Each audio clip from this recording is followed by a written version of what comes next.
চিরদুরন্ত দুর্বল আমি দুর্দম মমতানের পেলা আর সামনে হ্যাঁ হরদম और আমি হোম শিখা আমি দুঃখ আমি পুরুষ আমি লোকালয় অবস্থান আমি নির্ধারিত হবে বাসনী আমি আপনার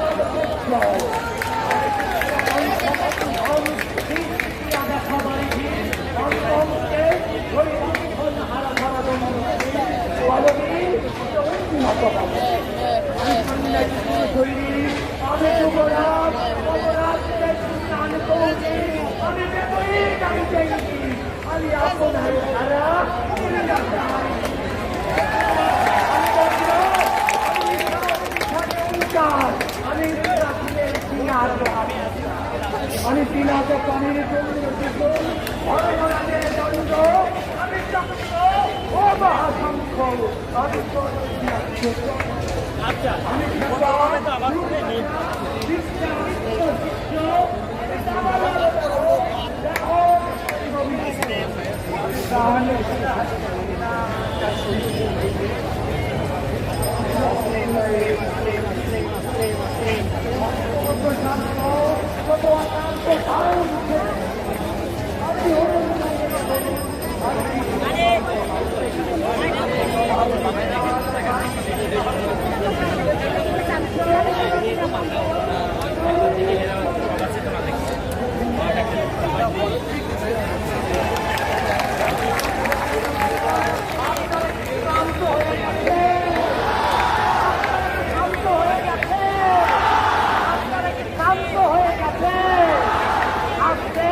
আমি রাজভাস্করের সামনে বুয়েট মেডিকেল ঢাকা বিশ্ববিদ্যালয় স্বাক্ষরের আমাদের এই পরিচয়ের উঠে উঠে আমরা সবাই একটা পর্যায়ে সমান হয়েছি। এই রাজভাস্কর আজকে পরিণত হয়েছে শিক্ষার্থীদের প্রতিবাদী কণ্ঠস্বরের মিলন মেলায়। এই প্রাঙ্গণে যারা স্বাধীন হতে পারেনি আজকে বাংলাদেশ সেই ভাগে বিভক্ত এবং শিক্ষার্থী আরেক ভাগে রয়েছে অন্যায় এবং সেই পক্ষে যারা অংশীদার তারা হচ্ছে দোকান। আমরা দোকানদেরকে বলতে চাই তোমাদের এই ফুটপাতিস তোমাদের এই প্রবলেম তোমরা যদি আমাদের কোন ভাই বোনের থেকে আঙুল করে তাকাও তোমাদের আঙুল লুকিয়ে দেওয়া হবে। বিধান কলেজের এক শিক্ষার্থী তাকে নৃশংসভাবে মেরে তাকে এখন আইসিএতে মৃত্যু করানো হয়েছে। আমি একটি জিনিস মনে করাই দিতে চাই 2018 সালে যারা নির্যাতন করেছে আমাদের উপরে পদলেহন পদের জন্য একটি পদবীর জন্য আজকে তারা আমাদের সূচনায় তাদের কাছে ক্ষমা চেয়ে যায়, তারা আন্দোলনের টাকা দিয়ে যায় যে আমরা তখন বুঝি না। আমরা আপনাদেরকে ওয়ার্নিং দিচ্ছি, আমরা আপনাদেরকে সাবধান করে দিচ্ছি।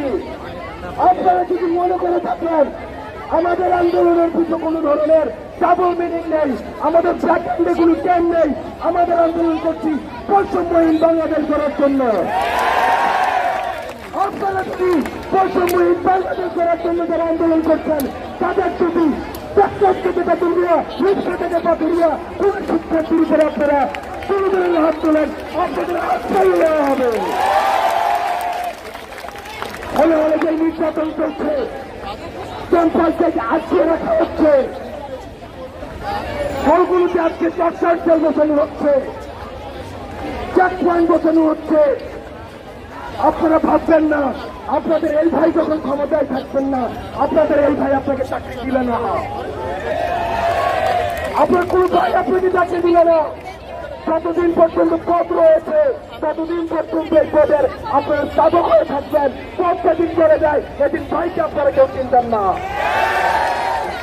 2017-18-তে এই মাঠে যখন কোন ভাইয়ের নেতা চিন্তন খেলতেন তখন আমরা 4-5 ঘন্টাও দাঁড়াই থাকতাম। এক কাপ চা খেলে দূরের পিছনে 300 মানুষ দাঁড়াই থাকতো। আজকে উনি যখন কুকুরের মতো রাস্তা দিয়ে এই বিশ্ববিদ্যালয়ে হেঁটে যায় তো একটা সাউন্ড পর্যন্ত দেয় না। আপনাদের বলতে চাই, পদের লুপ ছেড়ে, অন্যায় লুপ ছেড়ে আমরা বারবার বলছি সলিউশনের বিকল্প কখনো সাপ্রেশন নয়, সলিউশনের বিকল্প কখনো ভয় নয়, সলিউশনের বিকল্প কখনো নির্যাতন নয়, সলিউশনের বিকল্প কখনো মামলা নয়, সলিউশনের বিকল্প কখনো হামলা নয়। কিন্তু আমরা আশা করছি আপনারা আমাদেরকে মামলা দিচ্ছেন, আপনারা আমাদেরকে হামলা করছেন, আপনারা আমাদেরকে ভয় করছেন, আপনারা সাপ্রেশনের পক্ষে নিয়েছেন। আমরা আপনাদেরকে উদাত্ত আহ্বান জানাবো, অন্যায় শৃঙ্খল ছেড়ে সাময়িক পদ পদবীর সুবিধা ছেড়ে আপনারা সাধারণ শিক্ষার্থীদের সাথে মিলিত হন।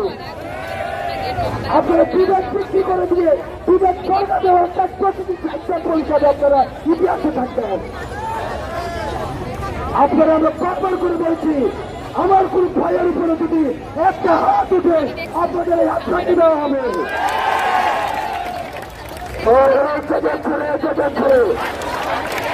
লেগেছে action to action, action to action.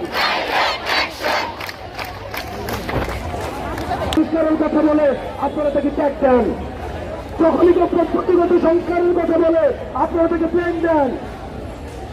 আমরা একটি যৌক্তিক দাবিতে আন্দোলন করছি, কিন্তু আপনারা আমাদেরকে ফাইনাল অপোজিশনে দেশটাকে আজকে আলাদা করে দিয়ে দিলেন।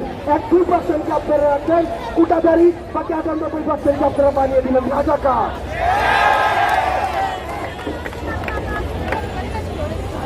আমরা প্রধানমন্ত্রীর দৃষ্টি আকর্ষণ করতে চাই, আপনার এই ধরনের বক্তব্য কল্পনাপ্রসূত এবং বাস্তবতা বিবর্তিত বক্তব্যে সাধারণ শিক্ষার্থী আহত হয়েছে।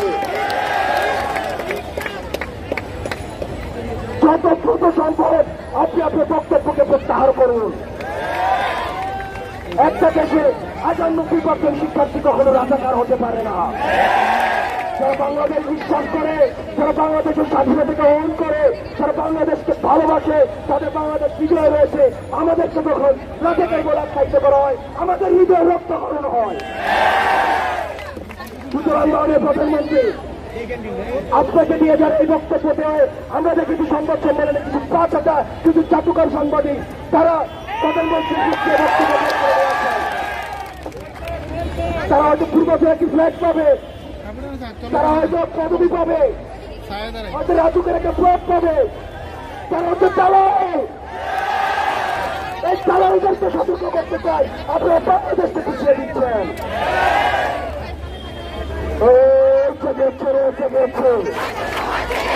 লেগেছে অ্যাকশন টু অ্যাকশন, কোটা নামে ভাগ, কোটা নামে ভাগ।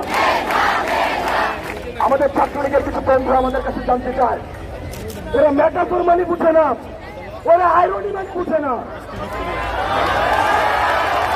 ওদের পড়াশোনার সাথে ন্যূনতম কোনো সম্পর্ক নেই। ওরা কর্মসূচির মিনিং জানে না, ওরা কমিউনিটির মিনিং জানে না।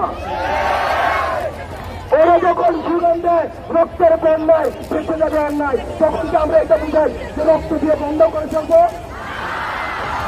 আজকে যখন কুটা বা মেধায় এই স্লোগানটি দিচ্ছে, আমরা বুদ্ধিজীবী ব্যক্তি অনেকে দেখছি তারা বুদ্ধিজীবিতা করে খায়, তারা বলছেন দেশটাকে আমরা দুভাগ করে দিচ্ছি। কিন্তু আমরা স্পষ্ট করে বলতে চাই, এটা সিম্বলিক, একটা মেটাফরিক কননোটেশন। এটা দিয়ে বুঝাচ্ছে কুটা এবং মেধার মধ্যে আমরা মেধাকে প্রাধান্য দিব। কিন্তু আপনারা এটাকে ডিলুটিভ মিনিং এ নিয়ে গিয়েছেন, ডিকশনারি মিনিং এ নিয়ে গিয়েছেন। আপনারা যে ক্রিকেট পর্দা দিয়ে দিয়েছেন, আপনাদের মস্তিষ্ক তো পাঠাই থেকে এটা তার প্রমাণ। আমরা বারবার করে বলতে চাই, যারা লাইব্রেরিতে থাকে, যারা পড়াশোনা করে, মধ্যবিত্ত শ্রেণী থেকে উঠে এসেছে, কৃষক শ্রেণী থেকে উঠে এসেছে, মজুর শ্রেণী থেকে উঠে এসেছে, যাদের বাবারা রিটেল যোদ্ধা, তাদের পদ পদবি পাওয়ার কোনো রূপ নেই, আকাঙ্ক্ষা নেই, আশা নেই, যাদের কোনো বড় ভাই নেই, যাদের কোনো নেতা নেই, যাদের একমাত্র নেতা হচ্ছে নিজে, যারা বাতের জন্য পড়াশোনা করে, চাকরির জন্য পড়াশোনা করে। আমরা বলছি মেধাই হচ্ছে প্রাধান্য পাবে। কত না মেধা, কত না মেধা, কত না মেধা, কত না মেধা। সংগ্রামী ভাই এবং বন্ধুগণ, আমি আমার বক্তব্যের শুরুতেই সর্বশক্তিমান আল্লাহর নামে আমি আমার অস্তিত্বের ঘোষণা করছি। আমার অস্তিত্বের ঘোষণা করার জন্য কারো দালালের প্রয়োজন নেই। আমি এইমাত্র হলপাড়া থেকে মাইক নিয়ে স্লোগান দিয়ে আসলাম, সেখানে একটা অভিজ্ঞতা আমি জেনেছি। আমি যখন শহীদ সার্জেন্ট দৌড় হলের ভিতরে প্রবেশ করি, তখন কিছু দালাল শ্রেণী আমার উপর হামলা করে।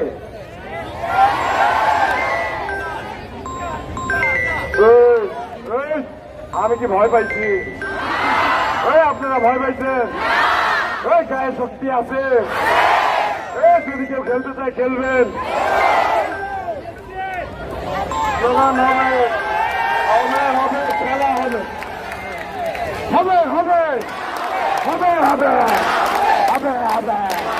সারা বাংলা সব দিতে, সব দিতে, সব দিতে, সব দিতে, হবে হবে, সব খেলাতে,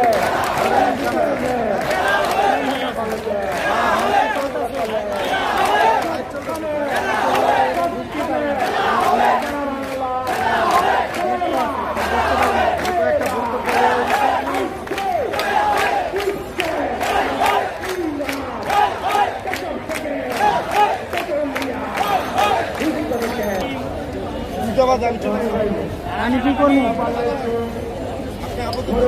লাইভ দিতে থাকেন 1টা পর্যন্ত, আধা ঘন্টা লাইভ দিয়ে খাইতে দেন। কতক্ষণ হয়েছে আপনার লাইভ? কতক্ষণ হয়েছে?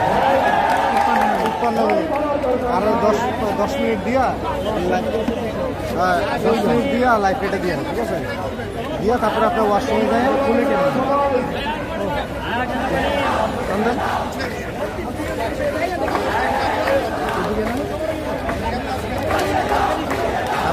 শেষ করে ওয়াশরুমে যান। এর ভিতরে রুবেলের শেষ হোক বা সাদাব্বাই শেষ হোক, হইলে এখানে চলে আসবে। আমি গুলশান যাচ্ছি, গুলশানেরটা শেষ করে আমিও এখানে চলে আসছি, ঠিক আছে? গেলাম গেলাম।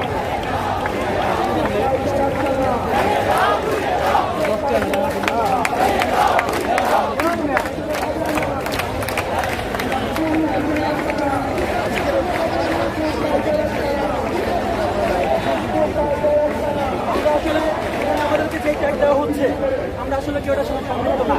আমাদেরকে বলা হচ্ছে অথচ আমাদের জায়গায় থাকি, অথচ আমাদের যৌক্তিক দাবি সেটার ব্যাপারে কোনো কথা নাই। কয়েক পার্সেন্ট আমরা অবশ্যই আমরা যারা নির্দিষ্ট করে তাদেরকে সম্মান করি, তাদের প্রতি আমাদের শ্রদ্ধা সবসময় থাকবে, তারা বাংলাদেশের শ্রেষ্ঠ সন্তান। কিন্তু তার মানে এই না যে আমাদেরকে হচ্ছে উচ্চ হবে, আমাদেরকে রাজাকারের দল ঢেকে দেওয়া হবে, এটা বলে না। আমরা সাধারণ সমাজ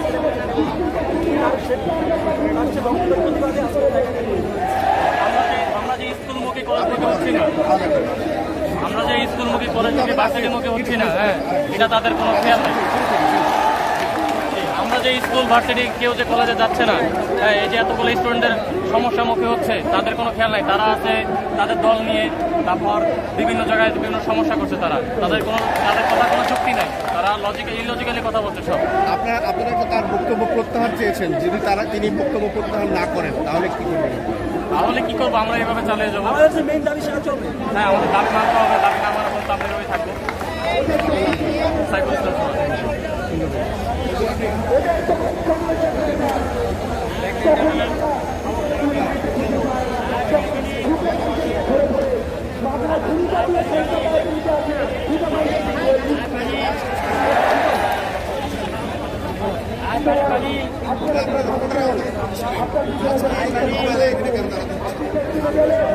আপনার বক্তব্যটা দিল আমাদের পুরো খ্রিস্টান সমাজ মনে হয় যে রাজাকার বলে একসাথে আপনারা জানেন রাজাকার শব্দটা হচ্ছে গালি গালি, কিন্তু আসলে দেখেন প্রধানমন্ত্রী যখন কালকে ওটা করেছে তারপরে আমরা লাভের সাধারণ স্টুডেন্টরা রাস্তায় বেরিয়ে প্রতিবাদ করেছি এবং আমরা নিজেদের মুখোমুখি হচ্ছে রাজাকার শব্দটা উচ্চারিত করেছি। এটা কিন্তু আমরা প্রতিবাদ করে করেছি, মানে আমাদের ভিতরে যে ভিতরে এক ধরনের আগুন লেগেছে এই টাইপের ঘৃণা বা ক্ষোভের কারণে আমরা এটা করেছি। তো প্রধানমন্ত্রী যে বক্তব্যটা দিয়েছে সেটা হচ্ছে আমাদের প্রতি অনেক অবিচার করেছে। আপনারা জানেন যে আমরা দীর্ঘদিন অবস্থাতে সংগ্রাম মধ্যে আসছি।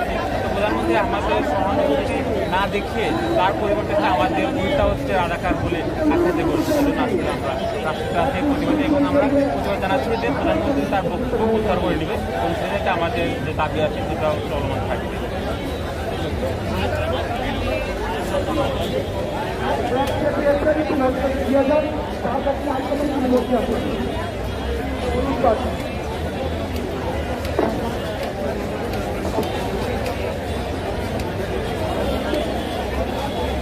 এরা এক জায়গায় বসে সাংবাদিক ভাইরা একটু পিছিয়ে গেলে ভালো হয়, মেয়েরা একটু সামনে এসে ফাঁকা জায়গায় আলোতে বসতে পারে।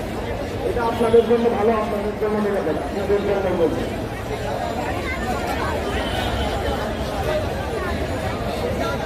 সবাই কমনে যায়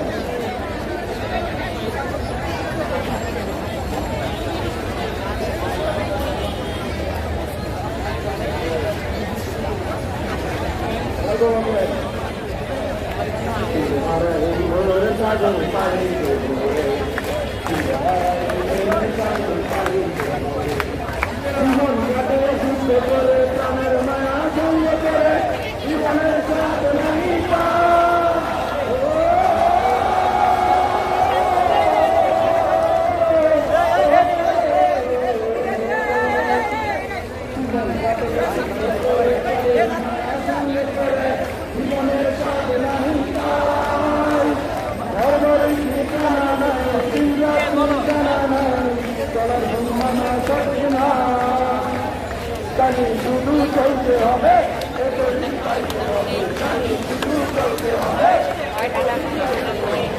আমি